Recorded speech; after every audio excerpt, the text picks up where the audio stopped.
Nikurari na Gîcanjama nenda-inĩ cia ũkinyanĩria thutha wa former nominated MCA kuma Nyeri Nyawira wa Wîra gũkorwo agĩũkĩrĩra Murang'a Women Rep Betty Maina na njĩra nene mũno akĩmũikĩria ciugo ndũrũ biũ na kũrekereria ndũmĩrĩri ĩrĩa ĩratigire andũ megegeire mũno nenda-inĩ cia ũkinyanĩria, na thutha ũcio ĩragĩkorwo arĩ gĩcanjama kĩnene mũno. Na ndũmĩrĩri-inĩ ĩrĩa Nyawira wa Wîra arakorirwo akĩrekereria kũrĩ Betty Maina, nĩarakorirwo akĩarĩrĩria ũhoro wĩgiĩ atĩ Betty Maina is being overprotective of her husband ũrĩa nĩwe Mathira MP Eric Wamombi, na gũcũngĩrĩria nginya the MP mwenyewe gũkorwo akĩarĩrĩria ũhoro wĩgiĩ ndeto ĩno na gũkorwo akĩrespondera Nyawira wa Wîra onake akĩmwĩra ahorere na atigũtinda aingĩrĩire kĩhiko gĩake na Betty Maina.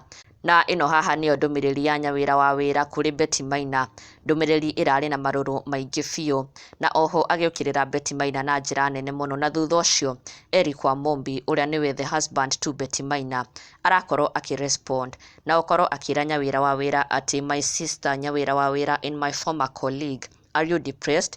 Are you not embarrassing your husband, your kids, your in-laws, and those friends close to you?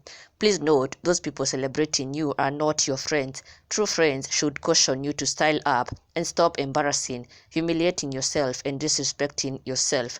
Please mind your language. A good woman honors her man. What are your husband's colleagues saying?